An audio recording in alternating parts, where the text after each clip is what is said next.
चाह भगवत मिलन की तभी मानी जाएगी जब केवल भगवत मिलन में ही आप राजी रहें। अन्य कोई मान प्रतिष्ठा, रुपया, पैसा, लाभ, सुख, इन पे आपकी हृदय की वृत्ति राजी न हो, उसे कहते हैं भगवत मिलन की चाह।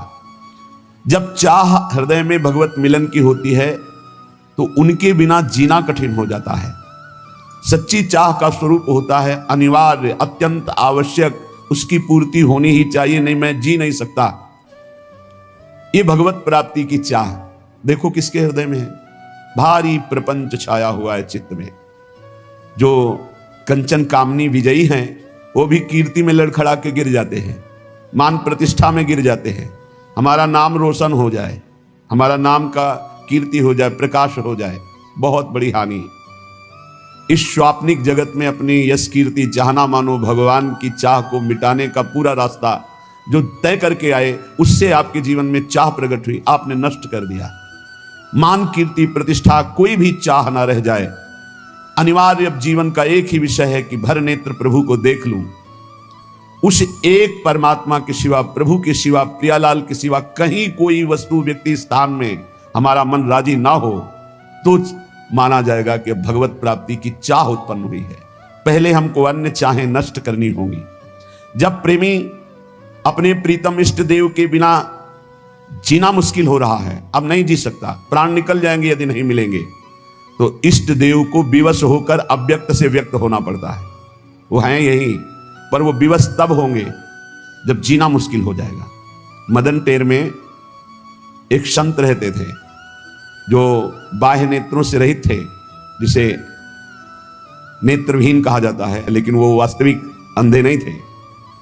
वो वास्तविक ज्ञान नेत्रों से, प्रेम नेत्रों से परिपूर्ण थे।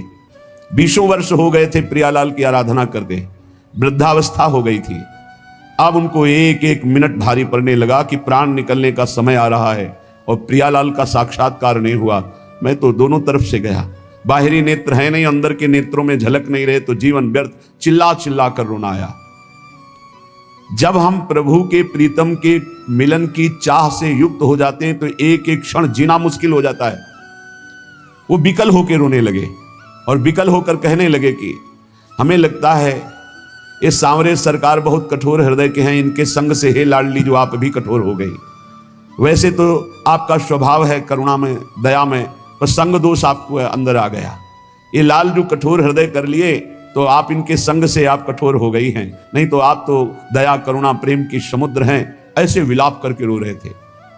प्रियालाल का जहां नाम चलता है, लीला गायन होता है, वहीं प्रियालाल विराजमान रहते हैं। नाम बाणी जहां, श्याम श्यामा तहां, नाम बाणी सुनत, श्याम श्यामा सुबस, नाम बाणी निकट, श्याम श्यामा प्रगट। विश्वास करो, जब आप नाम जप कर रहे हो तो प्रभु आपके पास हैं। जब आप लीला गायन कर रहे हो, वाणी जी का गायन कर रहे हो, तो प्रभु सुन रहे हैं। अब उनको तो पता नहीं था, श्री जी सुन रही थी वहीं पास में, भूल गई, अपने आप को भूल गई। ऐसी करुणामयी है परम कोमल चित, जैसी हरिवंश परम कोमल चित, चपल चली शीघ्रता पूर्वक बाबा के पास और बाबा को पकड़ के कहा मैं कठोर ना है। लालजू ने कहा छुप छुप के आनंद ले रहे थे ये भोरी प्रियाजू ने तो भेद ही खोल दिया, तत्काल पकड़ लिया। कौन हो तुम? अपार आनंद हो रहा है। श्री जी ने कहा ये तुमने कैसे कह दिया बाबा कि लालजू के संग से मैं कठोर हो गई हूं? मैं कठोर ना है तो मैं कैसे जानूं कि आप हमारी स्वामिनी हो? मैं तो आंखों से अंधा हूं, आपको देख नहीं सकता। श्री जी ने कहा देखो ना, स्पर्श किया, दिव्य नेत्र प्रकाशित हो गए। देखा सामने मंद मंद मुस्कुराते हुए लालजू की बहुत चतुर हो बाबा। लाडली जू इतनी भोरी है कि समझ नहीं पाई तुम्हारी चतुरता और वो अपने को रोक नहीं पाई और तुम्हें स्पर्श किया। जब लाडली जू को देखा चरणों में साष्टांग लौट गए। प्यारी जू अब मेरे नेत्र अंधे कर दो, बस मुझे और कुछ नहीं देखना। आपको देखा बस इसी को बसाकर मैं अब कुछ नहीं देखना चाहता। यहां हम इस प्रसंग से ये देखते हैं कि जब हमारे हृदय में मिलन की भारी व्याकुलता होती है उससे पहले हमारे प्रभु हमारे पास विराजमान होते हैं। बस मिलन की व्याकुलता होना ही उनके साक्षात्कार का उपाय है और ये होता है खूब लीला गुण गायन, नाम जप, अन्य चाहों को मिटा दिया। सच्ची चाह में कोई कामना अन्य नहीं रह जाती।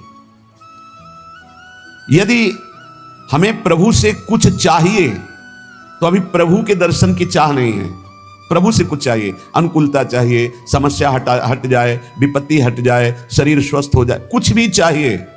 तो अभी प्रभु के दर्शन की लालसा प्रबल नहीं हुई है। जब कुछ लेने की लालसा ना हो और वो दे तो भी लेने की लालसा ना हो, हाँ, कैसे जैसे छोटा बालक रोने लगा, अब मां ने खिलौने भेजे, वो खिलौने में भी नहीं राजी हुआ, फिर भी रो रहा है। मां ने किसी और को भेजा, फिर भी राजी नहीं हुआ, तब मां अपनी गोद में ले लेती। ऐसे लोकांतर की भोग सामग्री हमारे प्रभु हमको दे तो भी उसमें हमें राजी नहीं होना। हमें भोरी सखी की तरह मान कर जाना है। भोरी सखी सेवा कुंज में जो चने बंदरों को डालने जाते हैं, बंदर जो खाद के छोड़ देते हैं, उन्हें ठुड्डियां कहते हैं, उनको बीन करके यमुना जी के पावन पुलिन में बैठ करके उनको पा करके रात दिन श्री जी को पुकारते। श्री जी को नहीं रहा गया, राधा वल्लभ जी के पूज्य गोस्वामी जी को स्वप्न में आदेश किया, मेरी प्रिय भोरी सखी यमुना किनारे विलाप करती रहती है, रोज मेरी थाल से उनको प्रसाद भेजिए। जब प्रसाद लेकर के गए और प्रसाद देखा तो खड़े हो गए श्री भोलानाथ जी, भोरी सखी माथे पे लगाया। जब वो चले गए तो रोने लगे कि आपको पता है कि मैं आपके लिए विकल हो रही हूं, आप हमें प्रसाद देकर संतुष्ट करना चाहती, किनका मुख में डाला और यमुना जी में प्रसाद को समर्पित कर दिया और कहा आप जानती हैं कि मैं आपके लिए विकल हो रहा हूं, बस मुझे आप चाहिए, आप चाहिए। हमें राजी कहीं नहीं होना। अपने को अपने इष्ट देव भी सुख सामग्री देकर अगर हमें राजी करना चाहे तो हमें राजी नहीं होना। हमें आप चाहिए, आपसे नहीं। हमारा लक्ष्य आप हैं, आपसे कुछ नहीं चाहिए। उपासना करने वाले को जो ऐसी भावना वाला होता है उसको बहुत जल्दी भगवत साक्षात्कार मिलता है। भगवत प्रेम की अपार वृद्धि होती है जब यह बात होती कि आपसे भी कुछ नहीं चाहिए, आप चाहिए। दर्शनानंद का यथार्थ लाभ उसी को प्राप्त होता है जिसके अंदर यह विकलता होती है मिलन की। चाह को बढ़ाने का एक सरल उपाय और सफल उपाय है, पूज्य भाई जिसे हनुमान प्रसाद पोद्दार जी कह रहे हैं, जब तक आप भोगों को अनित्य मान करके उनका त्याग नहीं करेंगे तब तक ये चाह बढ़ेगी नहीं। तत्काल सत्संग से प्रकट भी होगी तो दब जाएगी, वो प्रकाश नहीं कर पाएगी। चाह तो कहीं ना कहीं चिंगारी रूप में है ही, तभी तो आप रात्रि में चैन से सोते नहीं हैं, सत्संग के लिए भागते हैं, चाहे पानी गिरे, चाहे सर्दी हो, चाहे भीषण गर्मी हो, हर परिस्थिति में। तो ये चाह ही तो आपको सत्संग में ला रही है, ये चाह ही तो आपसे नाम जपवा रही है, ये चाह ही तो संसार के भोग रागों का त्याग कर रही है। पर अभी हमारी कहीं ना कहीं चाह में मिलावट है, अपने शरीर सुख की, अपनी इंद्रिय सुख की। जब हम संसार के समस्त भोगों को दुखदायक समझकर, नाशवान समझकर सारी इच्छाएं छोड़ देते हैं और कोई परलोक की कामना नहीं रखते, स्वर्ग जाएंगे, अप्सराएं मिलेंगी, अमुक अमुक अमुक, ऐसा इन भोगों का भी त्याग और निरंतर नाम जप और भगवत लीला गायन, ये दो बातें जीवन में बहुत जोर की बैठ जाए। सेवक शरण सदा रहे, अनत नहीं विश्राम, बहुत जोर की बात है। कै बाणी हरिवंश की और कै हरिवंश नाम, समिट जाओ, दो जगह समिट जाओ। या तो बाणी चल रही, पद गुनगुना रहे हैं, और या नाम जप चल रहा है, और संसार के समस्त भोगों को अनित्य जानकर उनकी तरफ से उदास हो जाओ। नहीं भोगना, नहीं सुख है, चाहे जितना आप संसार के भोगों को एकत्रित कर लो, भोग लो, परिणाम में दुख, अशांति, चिंता, शोक, भय यही बना रहेगा। जब उपासक समस्त भोगों की वृत्ति का त्याग करके एक एक वृत्ति से भजन करता है, भगवत चिंतन करता है, भगवत लीला गुणगायन करता है, तो उसके अंदर विरह प्रकट होता है। ये आग होती है, आग, विरहाग्नि। ये भगवत विरह एक ऐसी दुर्लभ स्थिति है जो किसी किसी महान सौभाग्यशाली को प्राप्त होती है। ये सबको प्राप्त नहीं होती, सबको हो सकती है, पर इस कोटि का त्याग कोई नहीं कर पाता। बहुत आश्चर्य होता है, जिन भोगों के लिए बड़े बड़े वैरागी डरते रहते हैं कि कहीं हमें पतित न कर दे, सत्संग और नाम जप का प्रभाव ऐसा कि हमने कई ऐसे गृहस्थ परिवार देखे हैं अपने संपर्क में हैं, शिष्य जन हैं और आजीवन ब्रह्मचर्य का नियम लिए हैं। सब परिवार सुख भोगों का त्याग करके बलिहारी है उनके ऊपर अपार कृपा, पर अभी कहीं किसी राग में टिके हुए हैं जिससे विकलता नहीं आ रही। कोई न कोई आंतरिक राग है, उसको छोड़ दो तो विकलता आ जाए। कह रहे हैं ये परम सौभाग्यशाली किन्हीं उपासकों में विरह प्रकट होता है। विरह स्थिति, बिना विरह के संयोग सुख का अनुभव नहीं होता। जो लोग ये समझते हैं कि इस प्रेम मार्ग में विरह नहीं तो आप भोरी सखी के पद पढ़ के देखो कैसा विरह है। विधि निषेध की परवाह नहीं शास्त्र की। प्रेमी का बस एक ही स्वभाव बन जाता है, उनकी याद करके रोना। वृंदावन धाम है, यहां की यही रीति है। समस्त गोपीजन एक साथ बैठ जाती हैं, भगवत चर्चा करती हैं और चीख चीख चिल्ला चिल्ला के रोती है। कभी संयोग का अनुभव होता है श्री कृष्ण की, कभी वियोग का अनुभव होता है। पल पल में नवीन नवीन प्रेम का आनंद उत्पन्न। यही दशा देख करके तो उद्धव जैसे ज्ञानी वो धूल धूसरित हो गया ज्ञान कि अभी हमको वो श्री कृष्ण का प्रेम प्राप्त नहीं हुआ जो इन महाभाग्यशाली गोपियों को प्राप्त है। ये विरह वेदना जब हृदय में प्रकट होती है, ये सारे कर्म संस्कारों को जलाकर राख कर देती है। जो भोग वासना के बीज जन्म जन्मांतर से पड़े हुए हैं वो सब भस्म हो जाते हैं इस विरहाग्नि में। प्रीतम की स्मृति में अपार सुख और दुख दोनों का अनुभव होता है। इतना दुख होता है कि सारे पाप कर्म जन्म जन्मांतरों के सब भस्म हो जाते हैं, और इतना सुख होता है कि सारे शुभ भस्म हो जाते हैं। शुभ अशुभ भस्म हुए, भगवत साक्षात्कार हुआ। जब तक शुभ है तब तक भगवत साक्षात्कार नहीं होगा, अशुभ की तो बात जाने दो। शरण निरापक पद रमित सकल अशुभ शुभ नंस देत सहज निश्चल भगत सु जय जय श्री हरिवंश। आचार्य हरिवंश चंद्रजू अपने शरणागतों के शुभ अशुभ दोनों का नाश करके अद्भुत नित्य विहार रस प्रदान करते हैं। बहुत ही सूक्ष्म विषय है। इतना भगवत मिलन के लिए रोना और विरह दुख आया, सारे अशुभ नष्ट हो गए। एकदम उनकी भावना में ऐसा डूबा पार सुख मिला कि सारे शुभ नष्ट हो गए। शुभ और अशुभ दोनों नष्ट हुए। दिव्य चिदानंद देह भाव से वो अपने आराध्य देव के समीप हो गया। प्रभु को बुलाना नहीं पड़ता। जैसे पराग आ जाए तो भौरों को बुलाना नहीं पड़ता, भौरे आ जाते हैं। ऐसे ही प्रभु को बुलाना नहीं पड़ता, प्रभु अपने आप प्रकाशित हो जाते हैं जब शुभ अशुभ का नाश हो जाता है। शुभ अशुभ दुर्ग विध्वंस बल तब जयति जग उच्चरे। प्रीतम के लिए जब शरीर और प्राण तृणवत हो जाएं, तृण के समान अभी त्याग दें, वो भगवद आवेश में हर समय उपासक रहता है। जिसका शरीर और प्राणों से राग खत्म हो चुका है, मत चित्ता मदगत प्राणा, जो भगवत चित्त वाला भगवत प्राण वाला, ये वृंदावन के प्रेमियों की यही दशा रही है।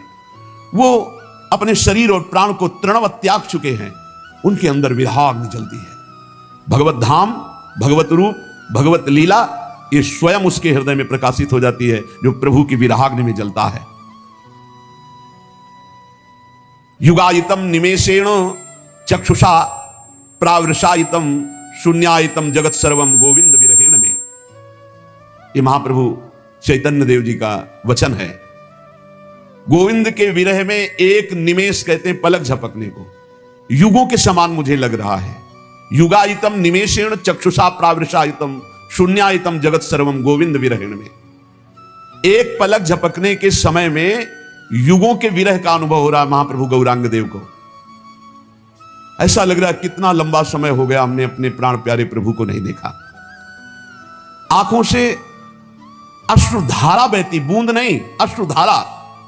सारा जगत शून्यमय दिखाई दे रहा है, कोई प्रभु के सिवा कहीं कुछ नहीं, एकमात्र प्रभु, और वो दिखाई नहीं दे रहे, इसलिए भारी विराग्नि अश्रु प्रवाह। शून्यायितम जगत सर्वम गोविंद विरहेण में, गोविंद के विरह में सारा जगत शून्य लग रहा है। एक पलक झपकने का समय भी युगों के समान लंबा लग रहा है। इस भगवद विरह में इतना असीम सुख है कि ब्रह्मा को भी वो सुख नहीं है। जो ब्रह्म पद में विराजमान ब्रह्मा जी हैं, जो भगवद विरही को आनंद मिलता है, वो ब्रह्मा जी को नहीं। फिर मिलन का जो आनंद होता होगा उसकी बात क्या।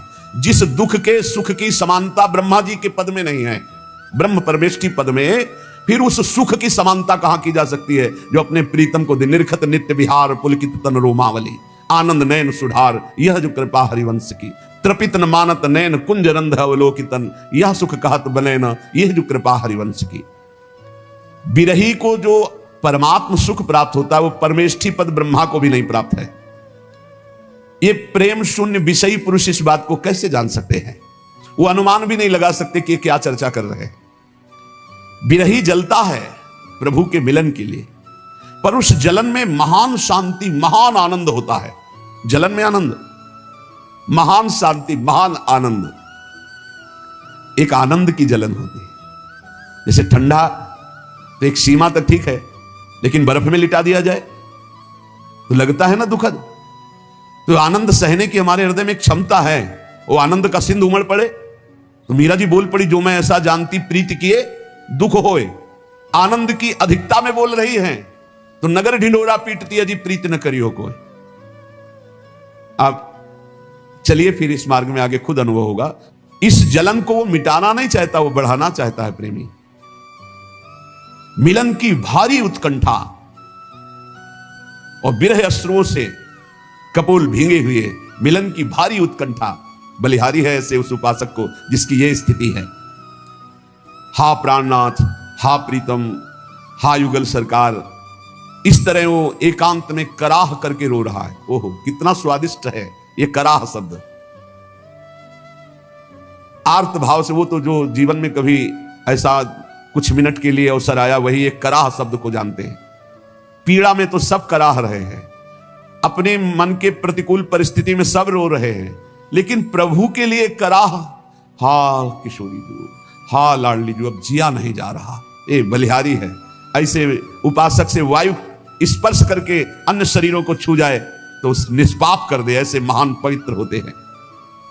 रोते रोते कराहते कराहते वो ये दृढ़ निश्चय कर लेता है कि अब चाहे जन्म जन्मांतर लग जाएं, पर आपसे मिले बिना कहीं राजी नहीं हो सकता। ये दृढ़ निश्चय, मैं तुम्हारे विरह में हर जन्म लूंगा, हर जन्म में भर भर कर रो रो करके मैं आपको पुकारूंगा, हृदय भर करके रो करके पुकारूंगा। तुम्हारे वियोग की आग में जलता रहूंगा, पर किसी भी विषय या किसी भी व्यक्ति से मैं कभी संतुष्ट नहीं होऊंगा। बना रहे हमेशा यह विरह दुख दीवाना, मैं जानता हूं इसमें कितना आनंद मुझे है। ये विरह कभी मिटे ना, मैं आपके लिए सदैव तड़पता रहूं, इस तड़पन में कितना आनंद है मेरा हृदय जानता है।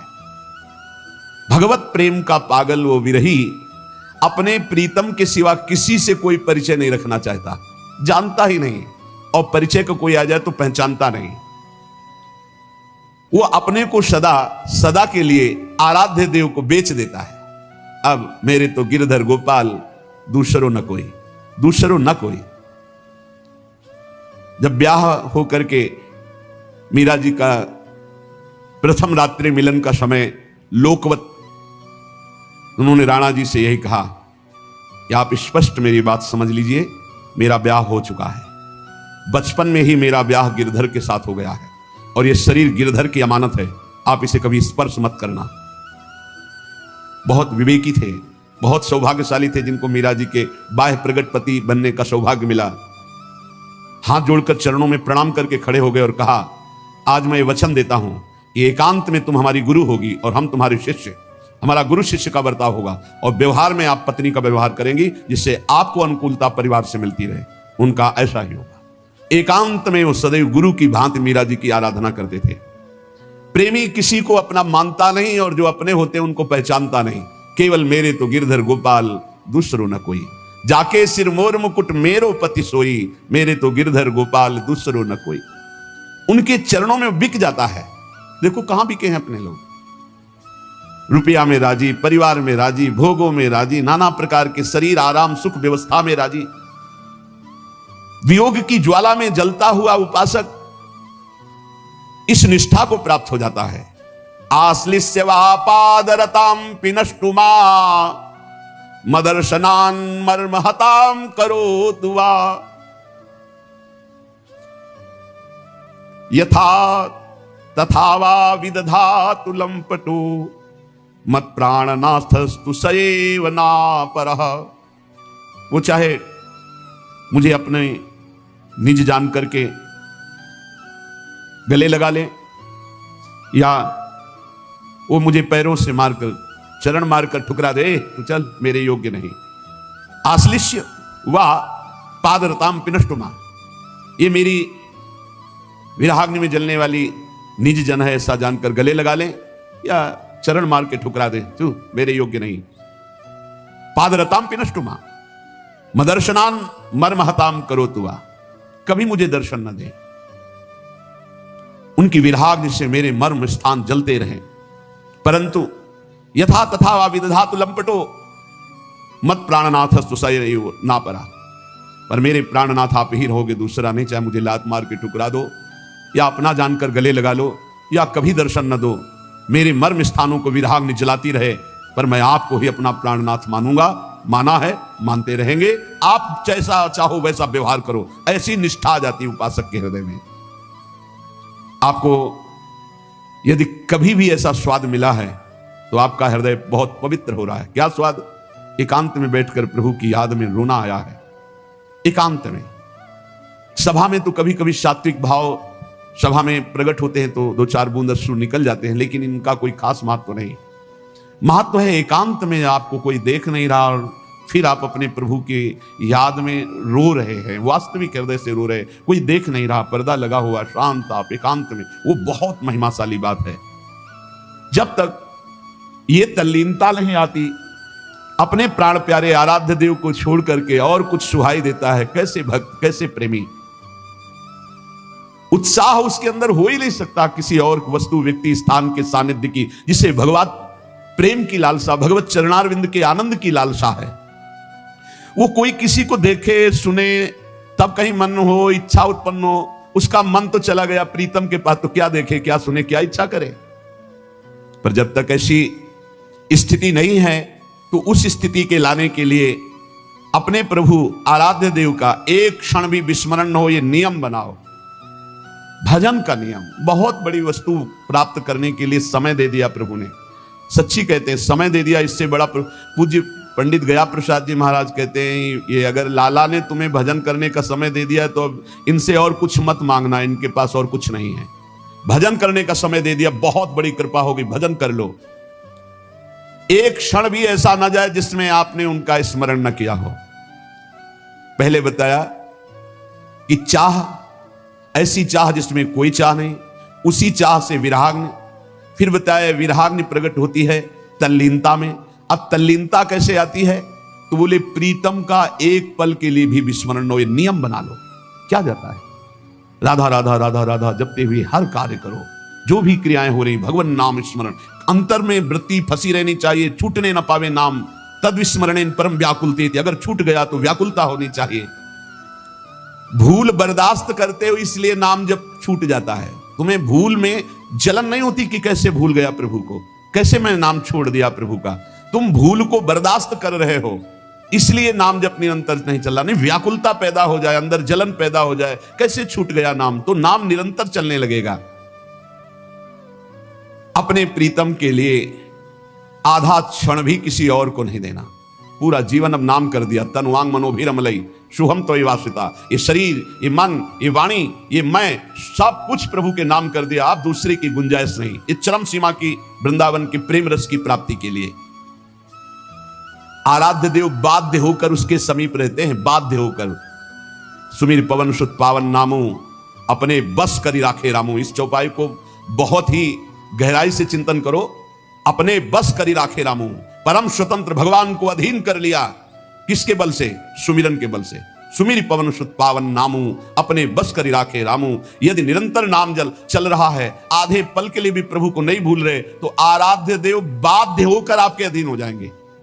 ये शब्द बहुत बोलने में सरल निकल गया पर बहुत कठिन है। आराध्य देव बाध्य होकर आपके अधीन हो जाएंगे। और अधीन नहीं, ऐसे थिरक थिरक कर नृत्य करते हुए आनंद प्रदान करते हैं। ऐसी लीलाएं जो महासुख में निमग्न कर देती है। ये हम सत्य के आधार पर कह रहा हूं। पूज्य भाई जी कह रहे हैं, केवल पूरी भावुकता नहीं, अर्थात अनुभव युक्त कह रहा हूं। जैसे लिखा है, वृंदावनम परित्यज्य पादमेकम न गच्छति। एक कदम भी वृंदावन से बाहर नहीं जाते, ऐसे एक कदम उससे दूर नहीं रह सकते जो हर पल प्रभु का सुमिरन करता है। प्रभु नित्य हैं, प्रभु सत्य हैं, प्रभु सर्वत्र हैं। तो तुम जहां सुमिरन कर रहे हो, नित्य सत्य सर्वत्र विराजमान परमात्मा वही है। ये बहुत आनंद का विषय। 24 घंटे तुम्हारे साथ प्रभु हैं, सहचर हैं तुम्हारे, सहचर साथ। जहां जाओगे वहीं वो विराजमान है।